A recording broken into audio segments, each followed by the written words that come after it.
Please excuse the hair, but here is part one of Who the Fuck Did I Marry? So I met my ex-husband around March 4th of 2020.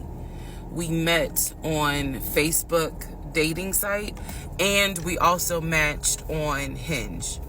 I did not realize that he was on both under two different names. So one was his actual name, and the other one was a variation, like a nickname that he called himself. Different pictures. So it was a running joke between us. Oh, you ain't even recognize that you had matched with me on Hinge. No, I didn't. And also that should have been a red flag. By the way, you will notice in this story, I called it the United Nations of red flags. It is so many red flags that, I mean, you would have thought I was colorblind because I ignored all of them. So anyway, back to the story. We met around March 4th. We exchanged phone numbers. He called me and we talked on the phone for the first time. In the first phone call, he told me that he had just moved to Georgia from California, from San Diego. His job had transferred him because he was being transferred in as the new regional manager for a major condiment company that is based here in Georgia. I'm not going to say the name. And so we also talked about his childhood. He told me he grew up in Philly. He's from Philly. Both of his parents were deceased. This is the first phone call. Both of his parents were deceased. His father was a Philadelphia police officer. His mom was a teacher. He also told me he briefly lived in Augusta with his family. He had 2 brothers and 2 sisters. He also had 2 half-brothers on his dad's side. First phone call. So I'm just giving you guys the backstory. This was the first phone call we had. So we talked about family. We talked about friends. We talked about our jobs. At the time, I was working at Georgia State Patrol. And he knew this, and he just thought that was like, wow, so you work with troopers all day. Yes, I did. Also in that phone call, he explained to me that he used to play football. He explained that he used to play arena football.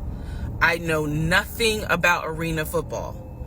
I know about NFL. I know about college. Go Dogs. But I don't know anything about arena football. So he explained to me that he used to play arena football. He used to work at Apple in the off season of arena football.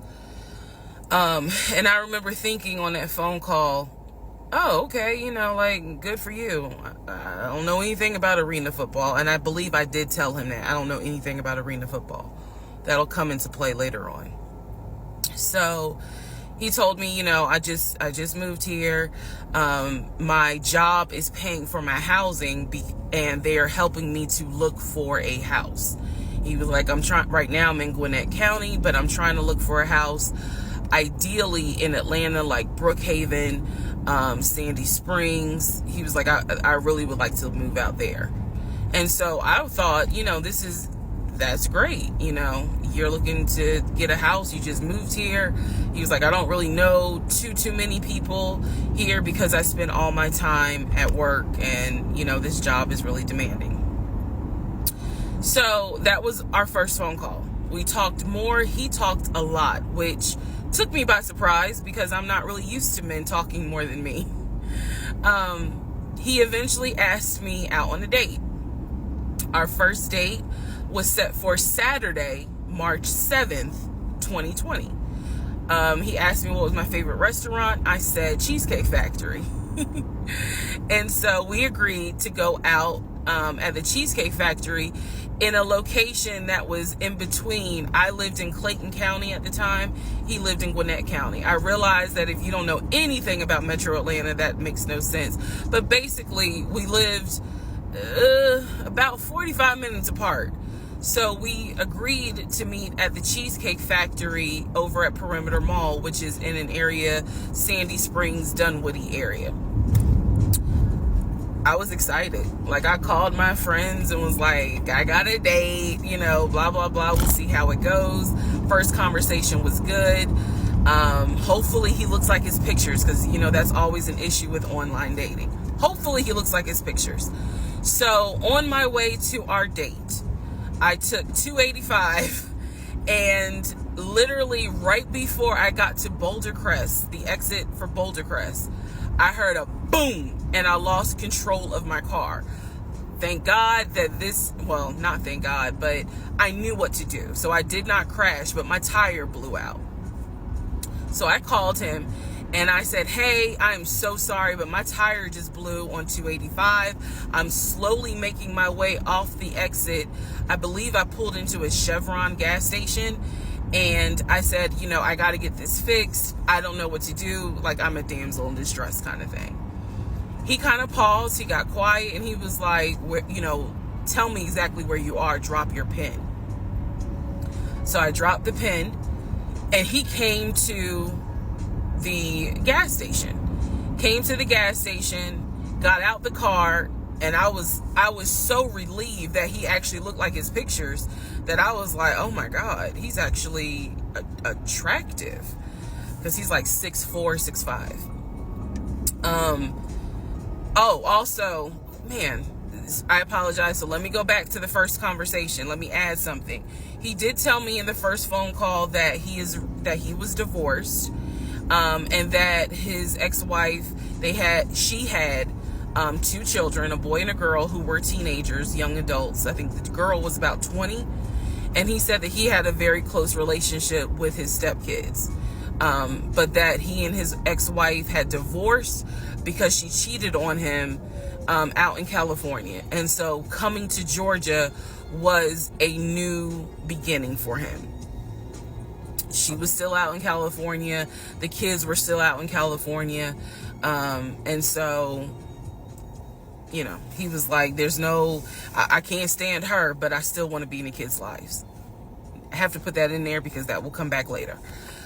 So this is just setting the stage. Again, that first conversation we talked about family, job, friends, how he ended up in Georgia, me being in Georgia, the things that, you know, I would think people talk about in the first conversation.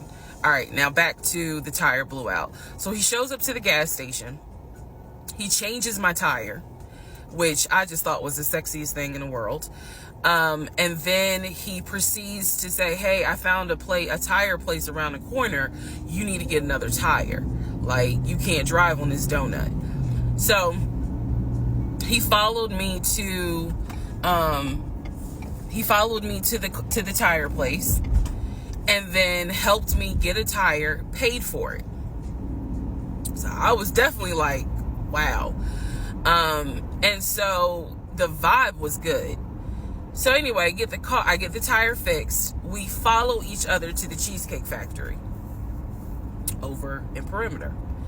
We hold hands walking into the Cheesecake Factory. So in my mind, I'm like, this. Oh my God, I had butterflies. That's the look of a woman who had butterflies. So I had butterflies. And we go in. There's a long wait. And so we sit outside and we just talk. And the conversation's great. And this is where he tells me what it is he's looking for. He tells me, you know, I believe at the time he was 42. He was like, I want to get married and it be for real. He's like, my parents were married 40 plus years before my mom passed away. And I want that. I want marriage, family, a house. Like, that is what I want. He was like, I'm as a man, I'm ready to get married, but I want it to be for real, because the first time, you know, it really hurt me when she cheated on me. So he's telling me everything that I wanted to hear. And so he was like, what is it that you want? And I said pretty much the same thing. I was like, I'm ready to get married. Definitely want to have a family. And I want to marry my best friend. So we both put on the table that we wanted marriage. And this is the end of part 1. All right, who the fuck did I marry? Part 2.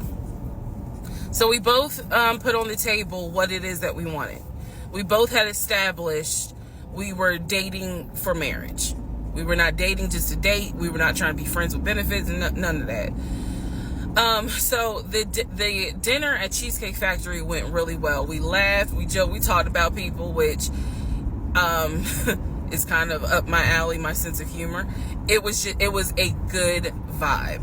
So at the end of the date, at the end of dinner, we sat in his car and he played this song for me by John Legend.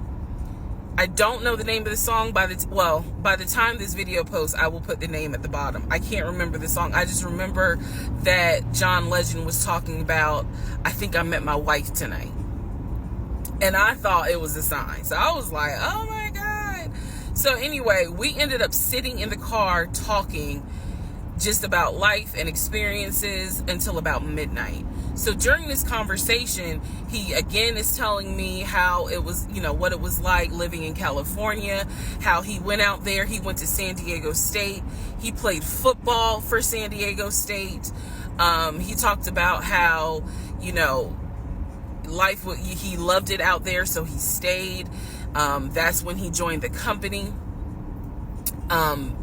And then he explained that he also did arena football, but only did it for about 2 or 3 years.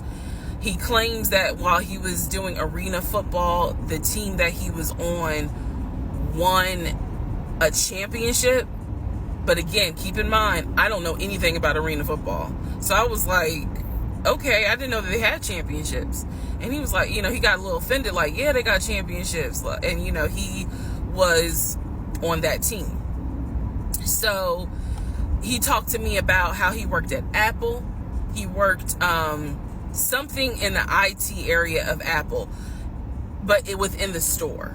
Again, it was one of those, it's like when I tell people I used to work at Amazon. I really wasn't paying much attention to it. Why? So we talked about all that. We talked deeply into what happened with the ex-wife. It's because I asked. He was not volunteering all this information. So in other words, I get very uncomfortable when men start talking about their ex a lot. That's not what happened. I was asking questions because I was really trying to figure out, okay, are you ready for a relationship, or are you still missing her? So we talked about that. We talked about my exes. That was a mistake I made because I talked about how I dated at one point in time somebody I worked with. That will come back later. And he seemed real cool about it. He was like, that was before me and blah, blah, blah. So the conversation was good. Midnight comes and I go home. Yes, I went home. We ended up talking. Mind you, our first date was March 7th. And within about 2.5 weeks, Brian Kemp, our governor, shut Georgia down. We were going to be on lockdown. So during those 2.5 weeks, we talked every day. We went out again at Red Lobster. I remember Red Lobster. But everything was going great. The issue was, where are we going to quarantine? So the question was, are we going to quarantine at his place, which he had like a studio type of situation. Like, it clearly, where he was staying, I was like, it's like a studio apartment, but he kept telling me like, this is temporary because I'm looking for a house. Like, he showed me the email from a woman who worked at the company where she was out on maternity leave, but she was putting him in contact with a realtor to help him find a townhome or a single family house. So I was just like, okay, this is definitely temporary. Like, he's not trying to stay here long term. And she was apologizing in the email. I'm so sorry, this should have been taken care of before you got here, but it wasn't, I saw the email. I read it. I read the email. So the decision was, we're going to quarantine at the studio, or we're going to quarantine in my house? First mistake I made. Well, there's a lot, but this was a mistake I made. So ladies, caution moment. During one of our dates, because keep in mind, in those 2 weeks, we were seeing each other quite a bit. Nothing physical or anything like that. Just two people who I thought were really on some, all right, let's see if this is going to grow into something. He came to my house. When he came to my house, I had a 3-bedroom, 2.5 bath townhome. He was in a studio. Now, I'm telling you guys all of this in order of how it happened. So some things I'm probably going to insert what I was thinking and the mistake I made. Can I turn this off? No. Okay, I still need that.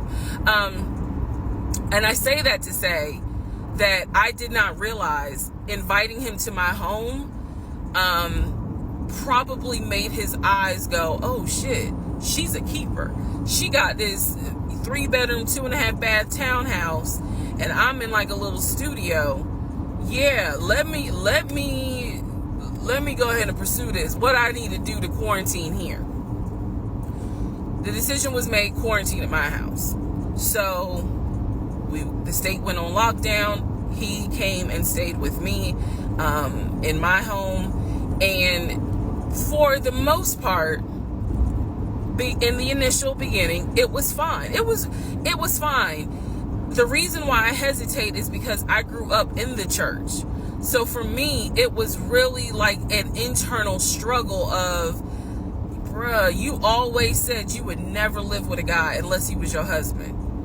And now you living with a dude and he ain't your husband. Like, it was a struggle for me because I knew better. And don't come for me. I'm just telling you the way I grew up. It was like that. It was not sitting right with me. But at the same time, I didn't want to quarantine by myself. I did not want to. So there we go. So he moved in. We talked about the bills. Let me clear something up that I said in the other video where I said he paid all the bills. He paid all the household bills. He did not pay my car payment, my cell phone, or my car insurance. He paid the rent, because my rent at the time was less than $1,000. He paid the utility bills. And so when he's telling me that he's a regional manager, I was like, wow, okay, so you got money. And so he paid all the household bills. So my check really was just taking care of me, myself, and I. And I am not, this is where it's not going to make me look good, but it's the truth. It was intoxicating to not have to worry financially about how to pay the bills. It was a wonderful feeling. And so I kind of pushed to the side the fact that, yeah, you shacking up, because it's like, but your page, you don't have to worry right now. Like, he's taking care of all of April's bills before April even comes, because this was still March. So we're living together, and I'm cooking, I'm cleaning, he's helping to cook and clean, and then we have a conversation about house. Is he still going to buy a house just for him, or is he going to buy a house where it's for us? Because we are going to try to make this thing work, be official, get married, have a family. So the question now on the table is, what are we going to do? Because I didn't want to stay in Riverdale, Georgia. I did not want to raise a family there. I refused to have a baby in Clayton County. So the decision was made, let's start looking for a house for both of us. Remember, he was already looking for a house for him. But then he was like, you know what? We're together. I plan to marry you. Let's look for a family home for the two of us. He was like, this is how much I was approved for. That's when he showed me the Chase paperwork It was a letter stating that and it had the Chase emblem at the top. He showed me a letter stating that he was approved for 700. All right, part 3, who the fuck did I marry? So this is when he showed me a letter from Chase with the Chase logo at the top, stating that he had been approved for a mortgage for a $750,000 mortgage, or a $750,000 house. So he was like, we can't go over 750. And I said, I remember asking him, can you afford the mortgage on a $750,000 house? Because I know I can't. This is when he explains to me, I told you how I played arena football. I invested my money really well. So he said, I have money that will help pay for the mortgage. He was like, we're good. Like, I'm financially, I am okay. He was like, that's why I'm able to get approved for a $750,000 mortgage. So he told me that his money was in different savings accounts. He said he had an account with Chase Bank, he had an account with US Bank, and he had an offshore account. This is what he told me. The offshore account, I was like, why? And he explained something about, the U.S., the U.S. imposes taxes on money when you have a certain amount in U.S. banks. He was like, so everybody knows that it's smart to have some money in an offshore account. Y'all, look, I live paycheck to paycheck. I was like, okay, that's whatever. I said, so you have the money to pay for a home. I'm also holding in my hand a letter from Chase saying that he was approved for $750,000. So I went off of what I saw. So we contacted a realtor. I won't say his name, but man, if he ever sees this TikTok, I owe this man such an apology.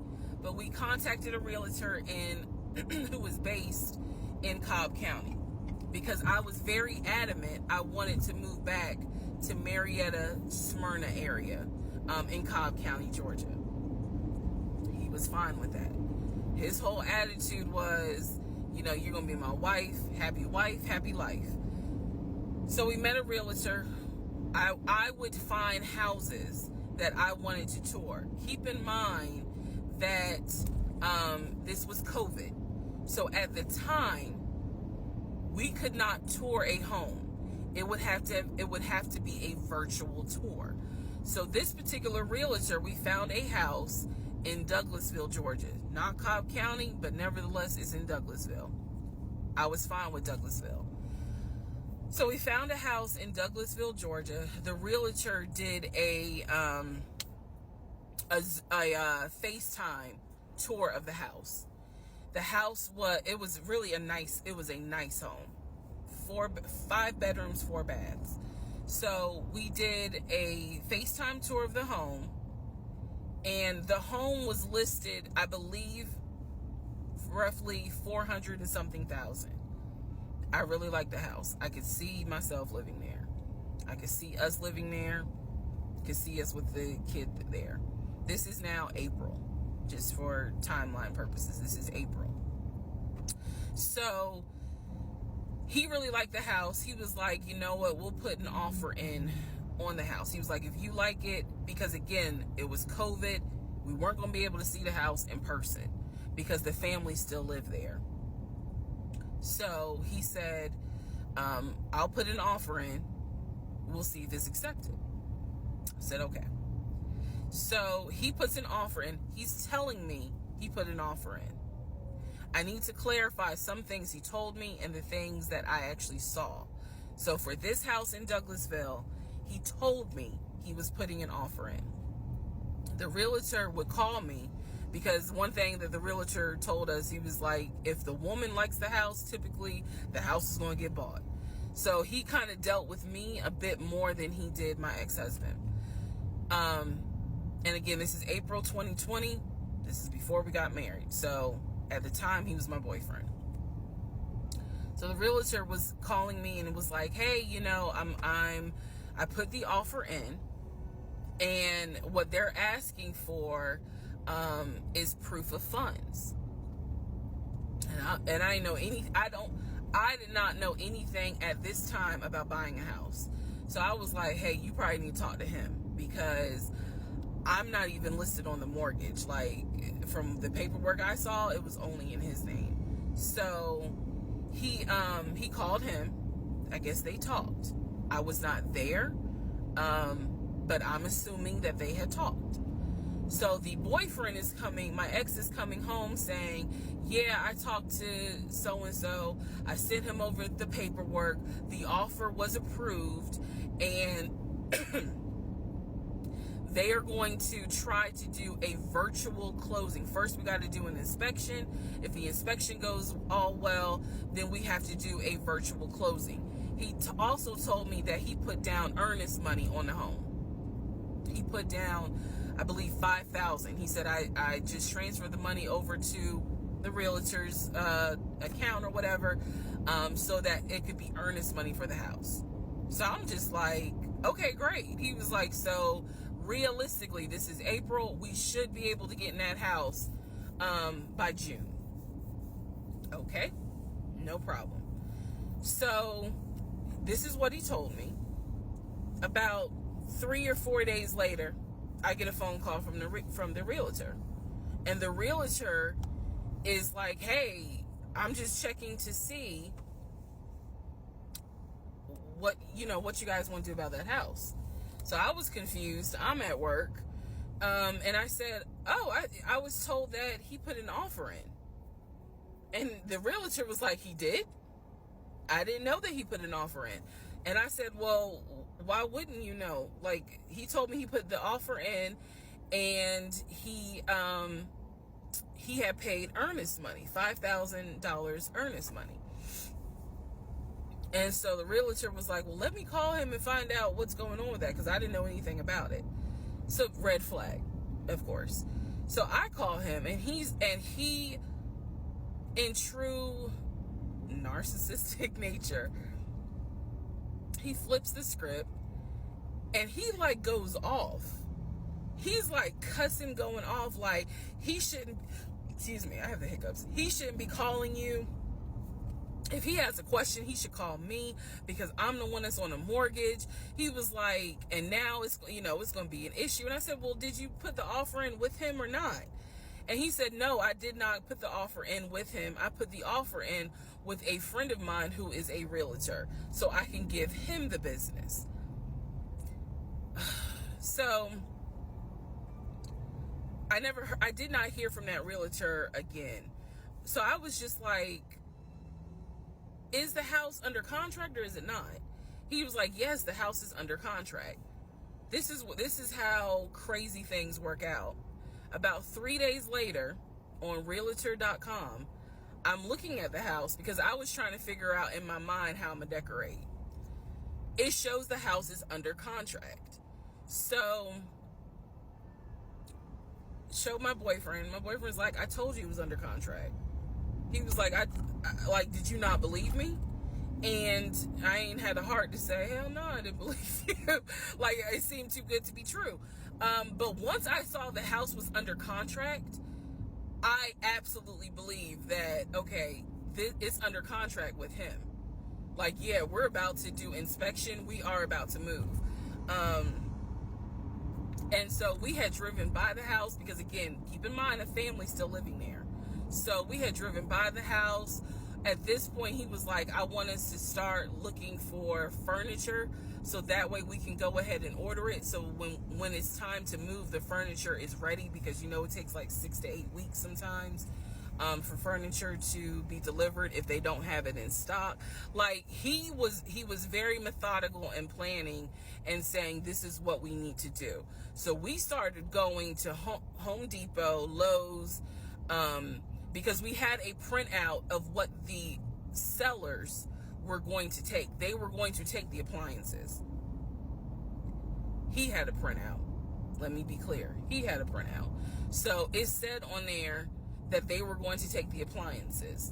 So we needed to get a new stove. new refrigerator, new microwave, all that stuff. So we went to Home Depot and Lowe's, and I went ham. I chose all these new appliances, and here's where we get into the shopping. All right, part 4. So we go to Home Depot, we go to Lowe's. I'm choosing all these appliances. He's taking pictures of the SKU number. We had representatives helping us, and he basically explained to them, hey, we're buying a house. We should be closing sometime in June. Can we order this stuff now? Can I put a hold on it? Like, what can we do? Because we're not ready for delivery. I stood there as the Home Depot rep said, we can hold it in our warehouse. Like, you can buy something and we can hold it. People do it all the time, especially with COVID. So I watched him pay. I want to say it was about it was either $350 or $500. I watched him pay a deposit on a whole new set of appliances for them, and they were going to hold it until we were ready for delivery. I watched this. So I was like, okay, good deal. Like, we got the appliances. Next, let's go to Rooms to Go and Ashley Furniture and find actual furniture. So we went all around Rooms to Go. We went to Ashley Furniture. We went to American Signature. And I saw all these things that I wanted. Again, he's taking pictures of it. He was like, I can go online and order it. I didn't think anything of it because, again, I just saw that we held the appliances. So I was like, okay, that's fine. So April turns into May. May 2020 comes. This is where things start to get a little interesting. May comes, and obviously we had not done inspection.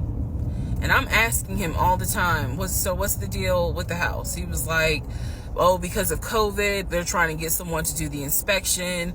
But the guy that they had, it was always something. The guy they had caught COVID, so they're going to have to get somebody else. And he's like 15 houses backed up, so it'll be a while. So at this point in May, I know I look crazy. In this point in May of 2020, I started recording audio diaries. I don't know why. It was something just made me just start recording my thoughts in an audio diary, and I still have them. And I would save them by the date, and I would just start talking about what's on my mind. So I was like, I knew there was something was nagging me, like, but I kept pushing it out of my mind. I was like, you saw, this is what I reminded myself. You saw him pay for the appliances. You know the house is under contract. You know that he told you that he's the one who put the house under contract. Why would, I remember saying to myself, why would he lie about that? This is so easy to verify. Why would he lie about that? Have you caught him in any other lie? And at the time, the answer was no.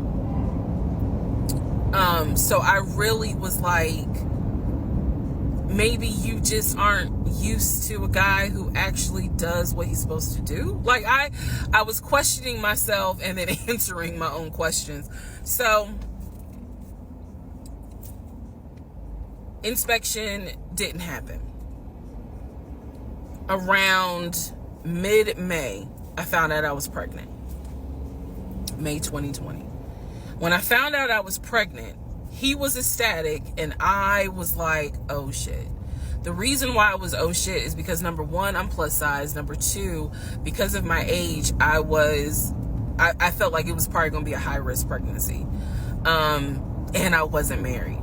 And that nagged. I cannot tell y'all how much it nagged me. There was a lot of internal struggle in between. My family didn't even know that he had moved in at this point. I told them, that I was pregnant, went to the doctor, everything looked good. But again, because it was COVID, he couldn't go in with me into the actual room. So, doing any sort of ultrasound, doing the blood test, because my HCG levels were really high. So the doctor was like, hey, it might be twins. We don't know yet. You're still kind of early, along. They gave me a due date. The due date was January 26th of 2021. So, yeah. May, found out I was pregnant. So there was now more of a push into, we got to get a house. We got to get the fuck up out of here. I'm not having a baby in Riverdale. Okay? Nothing against Riverdale, but I ain't having a baby in Riverdale. So we need to find out what's going on with this house. And so he was on top of it. He had an answer for everything. He was like, I'm gonna call and find out what's going on, blah, blah, blah. He then magically told me about a week later, oh, they're going to do inspection on the house, like in 2 days. So I was just like, okay, keep in mind, I'm taking his word for it. I'm taking his word for all this. So he's like, they're going to do an inspection. Once we get the inspection report back, then we will know what we're going to be responsible for. What are we getting ourselves into? So, I guess they did an inspection. He showed me an inspection report. Only thing that they said that the roof had just recently been replaced, which I remember he was very happy about. And the issues that there were for the house were minor. It was not a bad, because we did have a discussion about it. He was like, it's nothing that we can't handle. Then he said that we were set to close the end of May. We were set to close the end of May. He told me it was going to be a virtual closing. You're probably like, what the hell is a virtual closing? Because again, he's saying because of COVID, people are not closing in the office. They're doing a virtual closing where you would need to electronically sign the paperwork. This is what he's telling me. And so he was like, we're set to close like just before Memorial Day. And so for some reason, again, there's still that nagging part. For some reason, I didn't start packing. Anyone that knows me will tell you I hate moving. I've done it enough in my life. I hate moving. But I did not start packing up that house at all. I was just like, I'm pregnant. My body was changing so fast that it was like I can barely keep my eyes open half the day. And so, no, I didn't start packing. And I remember I did record, again, I was recording audio diaries just about every day. When something didn't sit right, I would verbally record it in the audio diary because I was like, I don't know what it is, but there's something. That was the theme of our relationship. I don't know what it is, but I know there's something. And so I remember talking to myself in my little prayer closet, because that's where I would do my recordings. And I remember thinking, what if we don't get this house? Like, what if he's lying? But again, there goes that thought process of, why would he lie about this? Like, who makes up that they're buying a house when in fact they're not? And then he's showing you all this paperwork. Like, come on, you can't be that jaded that you don't even believe what's in front of you. All right? So now we're going to go into part 5.